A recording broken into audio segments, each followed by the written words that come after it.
HogvilleNET YouTube Live. I'm Kevin McPherson. Good morning, everyone. It's Wednesday, so that's hump day. You're halfway home to the weekend, and as we worked our way through July, getting kind of toward the end of the month here, then you start moving into August. This is the time of year, especially once the live eval period's in, the shoe circuit play ends. You'll have some upcoming camps in August. Nike Skills Academy, or that's what they used to call it. Some other ones, Dame Lillard has a camp, some other ones that'll be going on. So you'll still see and hear about some of the top prospects going through, opportunities where even NBA scouts will be able to evaluate them. But really, this is the time right now we start zeroing in on hearing about visits, some of the cut list, all the things that matter when you're, monitoring your team's recruitment. And when your team's the Arkansas Razorbacks and the captain of that team is John Calipari, this is its own sport, really. This is the greatest recruiter of all time. We say it all the time. Bears repeating again, because if you're going to put the kind of, the kind of lofty expectations this time of year on if you're going to point to any program, you're going to look at blue bloods, and then you're going to look at wherever Calipari is, because he is the bluest of blue bloods when it comes to high school prospect recruiting specifically. So we know all this. But the reason I go through and say all that again is that when we think about a big board and who's on your big board, who are the players you've identified, who are the priority guys, what's the pecking order? There are several names we've come up with and talked about how to view that. And we've said it's the in-state player, J.J. Andrews, who Calipari's already got committed back in mid-May. And then what did J.J. do? He went out through the spring and summer and backed up that choice. And it's not only a big 5-star prize that you've landed, but it's also maybe going to help you with some other players. And so we're going to talk about more of that on another day. But at the end of the day, Calipari, you want to talk big boards, there's no name that's more important in this. It's not really a recruit, it's him. It's him, because he's going to shape, he's going to mold, he's going to direct how this is going to go. And he keeps going on the record, whether it's speaking to campers, when he has his camps in the summer, or these podcasts, national podcasts that he goes on, whether it's media scrums after he's had a speaking event like I was able to attend.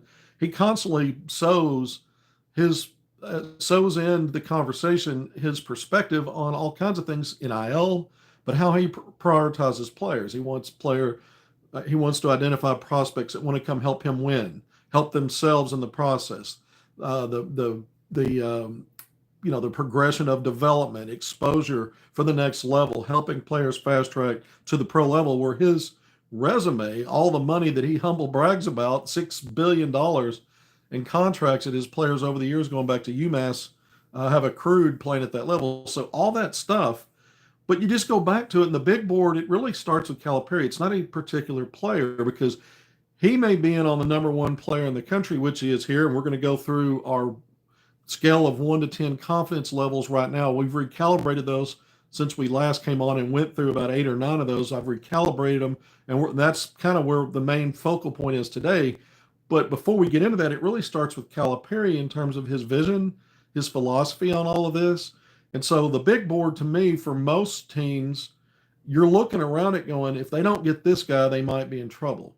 If this falls through, now they really stuck with the transfer portal, and a lot of teams now are transfer portal heavy anyway. No matter what the level of coaching is, and no matter how good the recruiting is at the high school level, they've shifted focus there. Calipari hasn't done that. So to me, the big board is important. How you prioritize players, always important. But I always go back to, it's Calipari. There's nobody in the business that does it as well as he does. And it leaves me with this impression of he's already got his best foot forward in terms of what he's already established for this recruiting class. Remember, it was Darius Acup Jr. a year ago that came off the board in late July. He was the first top 10 rated 5-star to be committed anywhere. And so Calipari off to that great start. J.J. Andrews, who I have now as a top 5 rated 5-star, my top 25 I put out over the weekend, I've got him 4th. Most of the two of the main 3 circuits already had him 12th and 13. Let's see if when they recalibrate their rankings, does he move into the top 10 for at least those 2? I'm not going to hold my breath with rivals / on 3. I mean, They've got him at 40th, I guess, when they update. I think in August, we'll see. But J.J. Andrews was a great start. So I think we see trends. It's not just what Calipari says; it's how he backs it up with actions and results. And so I'm not worried about the big board and how that lands as much as I'm focused in on Cal's moves, because he's going to land this with another strong class, just like he did the previous class, top 3 ranked in the country. That's going to players that are going to be freshmen at Arkansas this coming season, and then the class prior to that with what he brought with him from Kentucky. This is moving in the right direction. We talked 2026. So let's just go down the recalibration now that I got that out of my system. I think it's interesting how we view these things.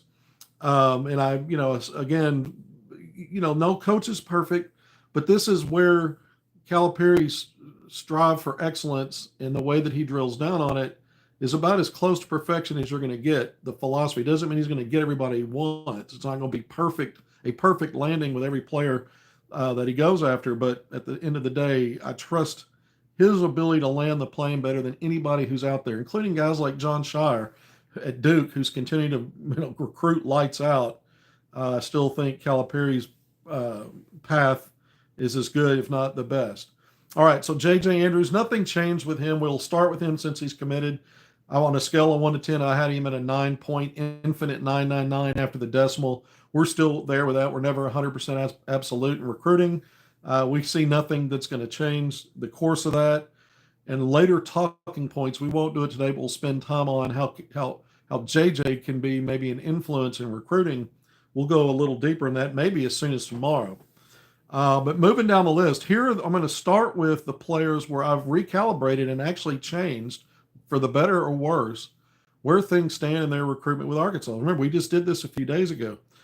Jordan Smith Jr., who's now got a visit scheduled. It's publicly known. His dad confirming me not only the visit dates, but other stuff that we talked about on my Intel segment that I did Monday night. That was the last time I was on. I didn't do a segment yesterday. I instead spent a good part of my day putting together a recruiting article that's over at HogvilleNET with 15 players. And it goes down in descending order from either visits known or articulated or have already happened in the case of at least a couple of players. And so it goes in that order. And so it's 15 different players, different names. Go check that out if you haven't done it already at HogvilleNET. I really went through and included a lot of the intel that I've shared on multiple of these segments going back to the spring, just kind of condensed everything into an article. But having said that, as we recalibrate this, the Jordan Smith Jr. news, is significant because we knew that he was eyeballing visit dates after Nike peached him with Arkansas and Kentucky, and it was consistent in terms of what came out. A date for Arkansas, September 20th through the 21st, a date for Kentucky, October 10th through 12th, as part of the Big Blue Madness or Midnight event, whatever they do there.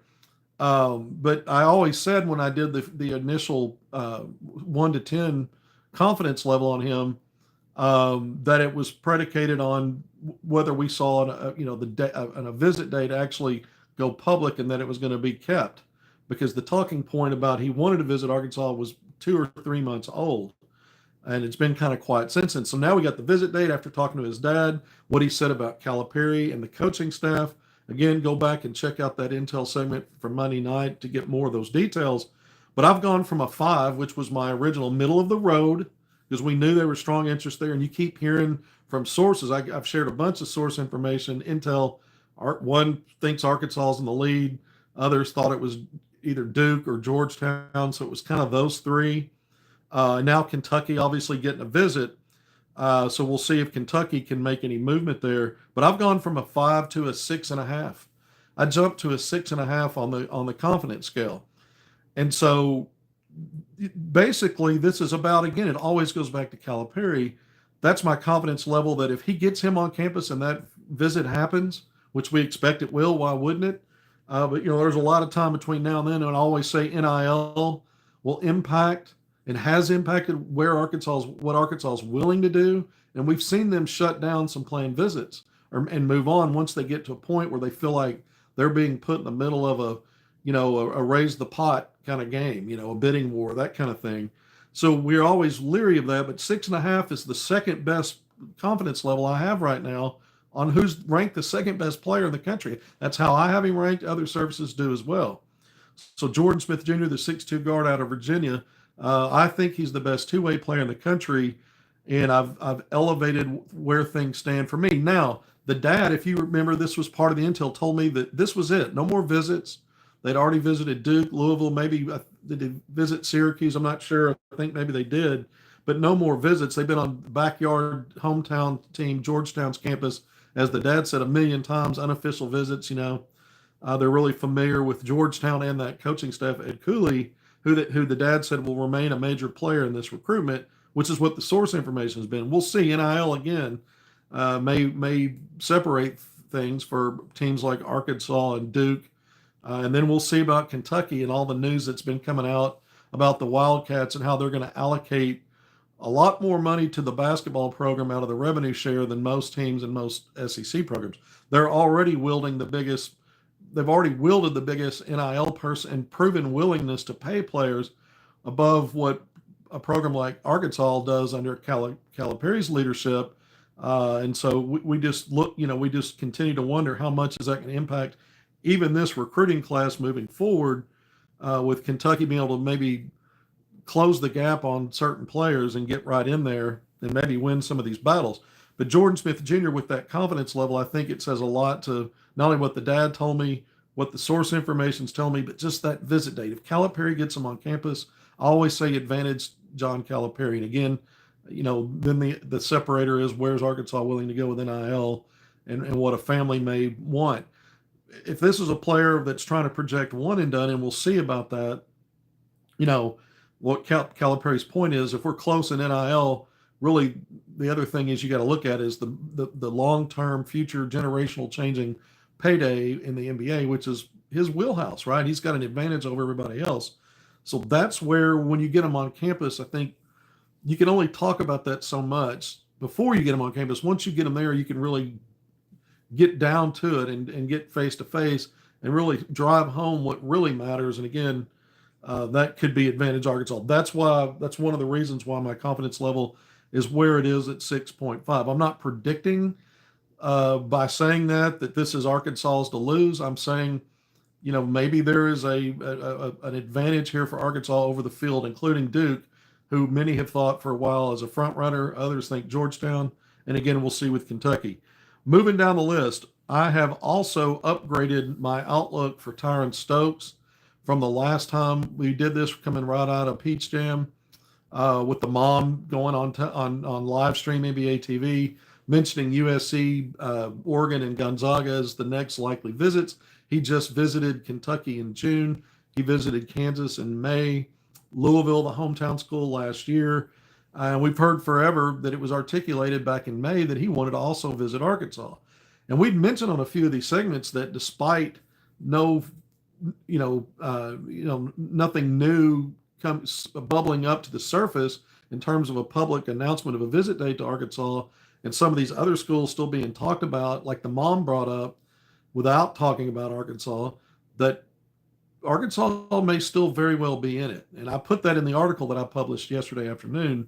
The fact that, don't focus on the fact that Arkansas hasn't been mentioned lately with a visit necessarily, that there's still some thought that Arkansas is right there.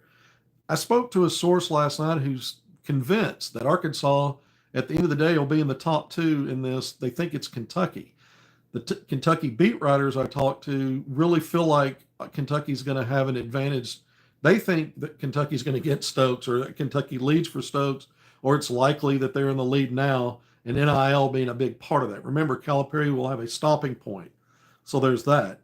So I am upgrading, and I had it as a 2 confidence level the last time we were on.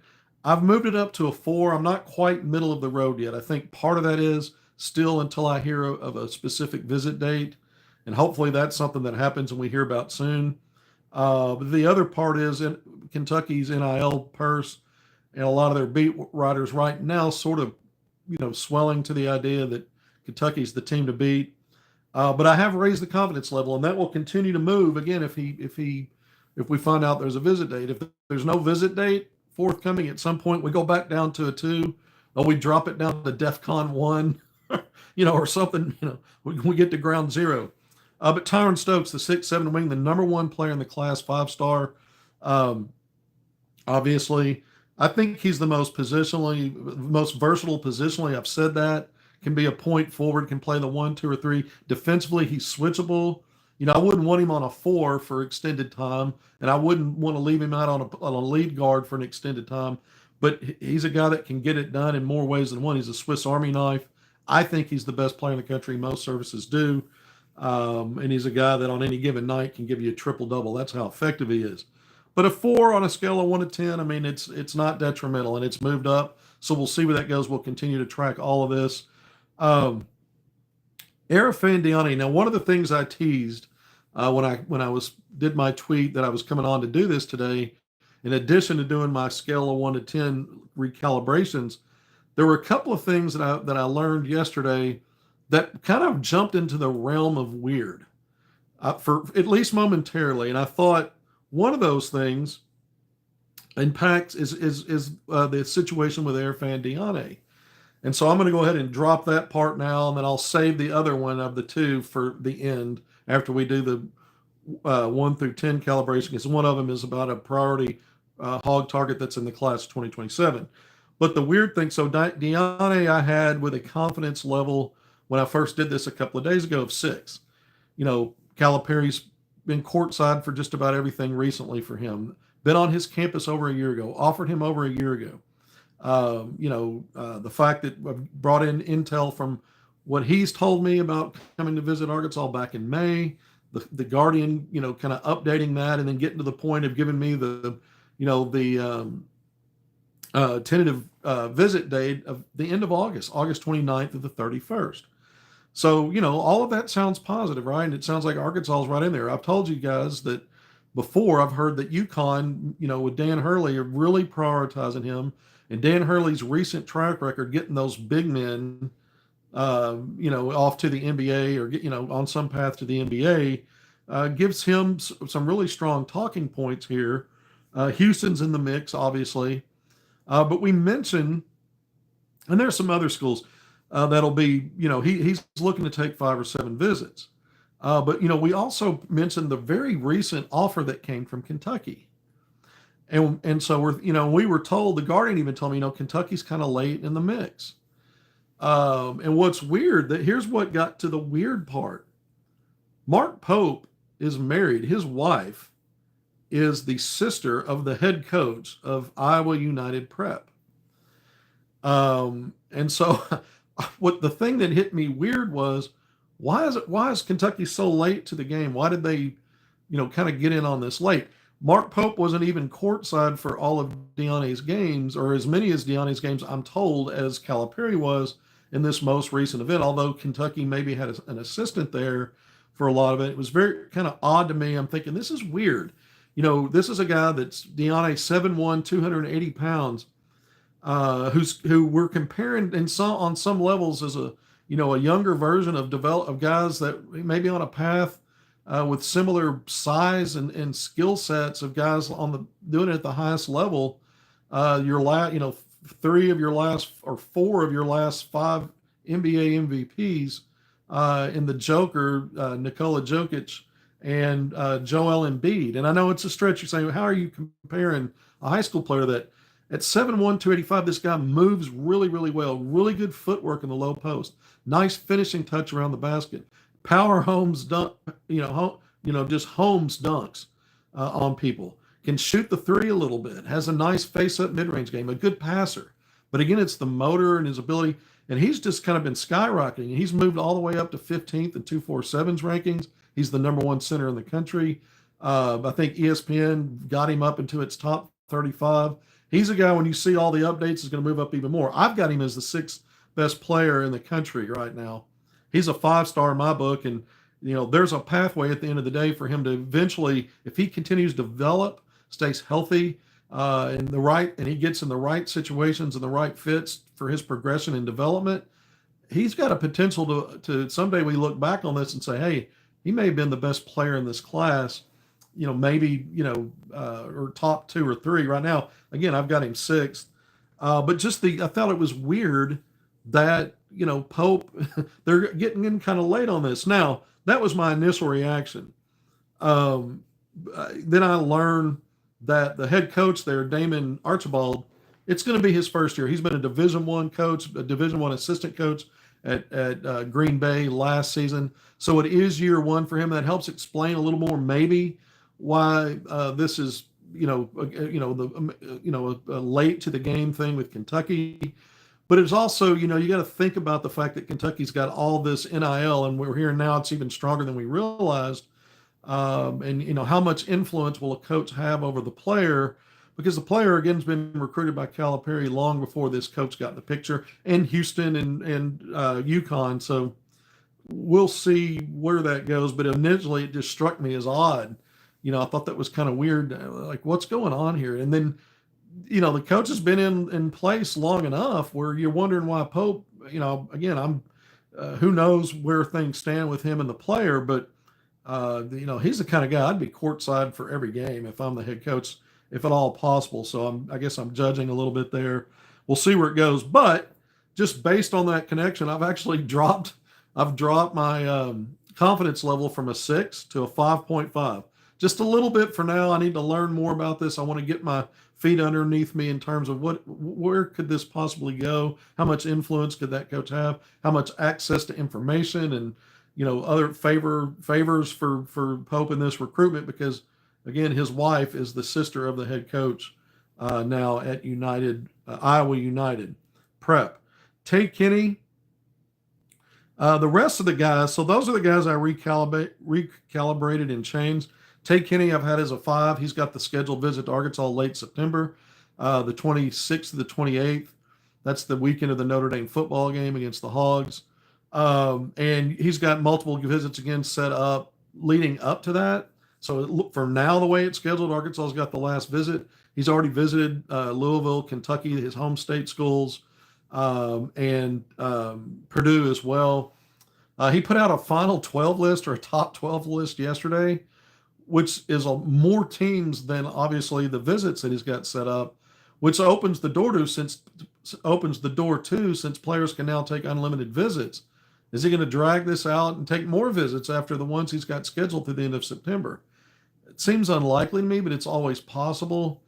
He's an Adidas guy, and there's been talk for a while. We've mentioned it on these segments that, it's thought by a lot that Louisville may be in slight advantage there. I've mentioned the fact that Calipari and this staff have been on him and have built that relationship years ago while they were still in Kentucky, and the fact that he was the first player in the class of 2026 that the staff offered after taking the Arkansas job. And then Calipari's obvious connections, landing the top players out of Overtime Elite, some of the top players, when you go back over the years when he was at Kentucky. And then again, with guys like Carter Knox, who originally committed to him from Overtime Elite when he was still at Kentucky, and then came over when he took the job at Arkansas. And then, of course, last year, or in this most recent recruiting cycle, Malik Thomas.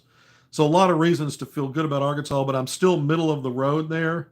Again, my confidence level's a 5, and I think the reason it's not a little bit higher is just because of the in-state draw with the Adidas connection in the Adidas. Again, we've said it all the time when we talked about Darius Acuff and his deal with Reebok, how that wouldn't matter because Reebok no longer sponsors schools like it used to, and outfit schools. But Adidas you've seen some of the Adidas players where Adidas is really locked in on financial relationships with players, and those players ending up at Adidas schools. That's been going on for a while, even before the age of NIL, when it was under the table NIL. So I never eliminate that from the concern or the thought that maybe that's an equalizer to the Calipari factor. Louisville's off to a great start under Pat Kelsey. Nobody can deliver a player and get them ready for the NBA like Calipari can, especially lead guards lately. And so that's, kind of a balance there for me at 5. That's something, as I learn more, could either get better or worse. But if anything, I tend to think because of the relationship building and the knowledge between staff and family and player, how much Arkansas prioritized him in the spring and summer with courtside presence, including Calipari recently, This could move off that middle of the road confidence level and go even higher at some point. For now, I'm leaving it there. Mika Miernan, a lot of unknowns still in terms of will he take more visits? He's been overseas, didn't play spring and summer, spent most of his time back home in Finland. He is expected to play in the Euro Cup next month. It begins in late August and runs through like mid-September, playing for Team Finland. In the live recruiting period will open up fully again on September 3rd. And so we'll see if Arkansas, I'm expecting Arkansas to maybe, if not likely, send staff over, and we'll see if Calipari's part of that to go over and evaluate and watch. That'd be an opportunity to watch him, in person and evaluate him again. Again, he's expected to partake in that. I've had him at a 5. I'm leaving it there for now. Again, middle of the road. Had a good visit at Arkansas back in September. Put out a final 7 list. We told you that some of the thought was maybe Kentucky's moved off of him, even though they're in the final 7.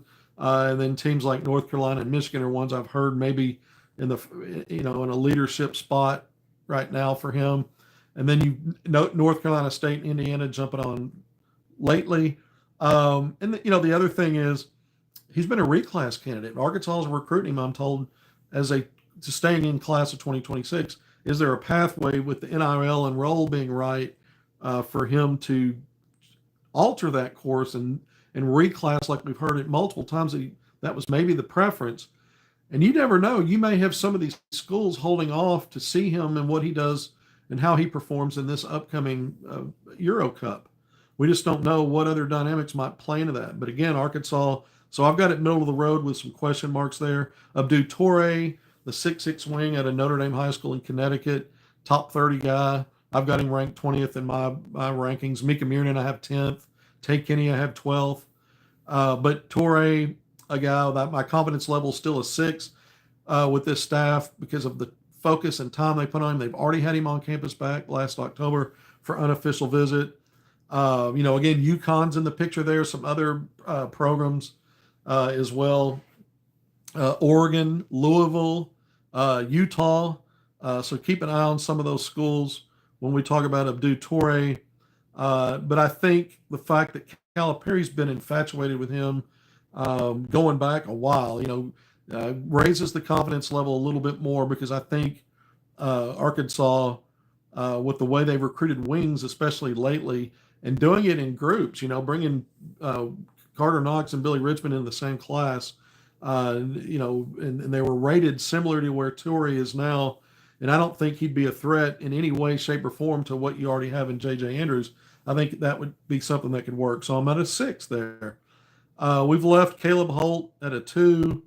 Brandon McCoy, who I have at a 5. Arkansas really prioritized him. Calipari courtside for so many of his games the last 2 sessions. Part of that also is because Arkansas didn't get to see him play in the spring because he didn't play. Assistant coach Chuck Martin got to see him over in Switzerland for several of those games for the FIBA U19 World Cup. And then Calipari again followed up with these final 2 live eval sessions on EYBL. Courtside for McCoy, I have him as a 5, middle of the road, because you hear a lot Arkansas, Duke, but maybe. I mean, it's more quiet than some of these other ones, and we need to see about visits and those things, what plays out there. We'll see just how solid that thought process is right now, kind of being middle of the road. All right, we're about to wrap things up. 29 minutes in. We're going to try to keep it to 30. Something interesting, we've been reporting a lot about Tyron Jamison, top 15 rated 5-star lead guard out of Shreveport, Louisiana, Calvary Baptist. Took an unofficial visit to attend the Arkansas Lipscomb game to open the regular season last year, early November. Arkansas made one of the few players in that class that Arkansas made immediate contact with when they could, when the clock struck midnight, June 15th. And then Calipari courtside to watch him at these recent Nike EYBL sessions. And he's on the 16U level playing for JL3 Elite. And so Calipari again courtside with Chin Coleman right after watching him play and perform. They offered him a scholarship. So this is very recent, in the last couple of weeks. And I interviewed him, and he talked to both Cal and Chin, that he was excited about the opportunity to eventually, play for a chance to play for the great the best coach in the world, I think is what he said, the greatest coach in the world. So we already brought all that to you. He told me he does want to visit Arkansas again, so I think we mentioned that in a recent segment. But something interesting happened yesterday. It got out that he has a commitment date, and I was told October 17th, and I'm like, well, you're a class of 2027. And October 17th is a random day. A lot of times you see something like that specific, you think, okay, it's a birthday or some meaningful date. But it's odd this soon for 27. And then I got clarification from him and someone else that it was October 17th of 2026. Well, that's in line with when the early period, you make a commitment then. Early period begins in mid-November for that class in 2026, November of 2026. So that's perfect timing for the class he's in. So the weirdness wore off, but when you initially hear that, you're thrown into sort of a loop, because you're like, is he reclassing? And is that why Calipari just offered him? And is he part of the vision for this 2026 class in the lead guard spot? You're bringing in Tay Kenny. This kid's been on campus already. So my mind went there until I got the 2026 part of it, which is also still weird, because why would you have a commitment date announcement or a target date this far away if you're going to remain in your class? But again, I think it's interesting, because if you ask players time frames on a decision, even ones that are just entering their junior seasons of high school, a lot of times you'll say, well, I'll probably get it done before my senior season, a commitment announced after spring and summer, before school starts. Some of them will say, well, sometime I'll have it sorted out with all my visits before the early signing period. Those kind of things more vague. It's not a surprise. But to hear this that way was interesting. So I asked him, I said, what's the significance of October 17th? Because he confirmed that date, and it'll be 2026, the normal time frame again for his class 2027. And he said it's two birthdays of people that were important to him. His godmother, has recently passed away, that was her birthday, and his little sister. So it's a really nice way to honor family members. It's really unusual for players to go on the record this far out again from something like that, but he already knows what he wants to do in terms of when. He's got a plan, and I think it's cool, and he's already shared it with some media folks, including myself. All right, that wraps it up. I'm Kevin McPherson. This has been HogvilleNET YouTube Live on a Wednesday. We'll have more tomorrow, hopefully some more updates, some more intel for you on players. I'm working on some stuff as we try to drill down on this. Confidence levels remain the same for J.J. Andrews, effectively a 10 out of 10, just under that.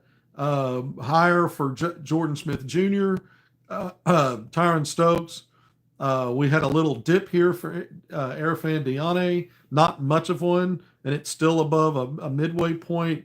And then everything else was static on other players, some of which already, the intentions to visit Arkansas. Tay Kenny, one scheduled. Mika Murinen, who's already been here. Torrey, who wants to come back. Caleb Holt. Brandon McCoy, a lot more question marks about where Arkansas could get in and fit in with those guys. But, that's where it is right now. And so hopefully we'll have improved numbers on some of these priority guys. At the end of the day, you're probably taking no more than 4. Maybe you would stretch it to 5, but I have a feeling 4 is probably the limit. And you've got 1 off the board, so 3 more. So the net, again, in that article I put out, it's about 15 names. And at the end, so, you do that so that you can get to the point where you land it just like you want. And that's what we started with today. Calipari has a great track record of doing that at the kind of level that helps his team succeed once he gets them on campus, whether they're stick around for 1 year or it works out that it's a little more. All right, thanks again for joining me on HogvilleNET YouTube Live. Kevin McPherson, please hit subscribe, like, and share if you haven't already. Until next time, be good, take care of yourselves. Appreciate all of you. See you soon.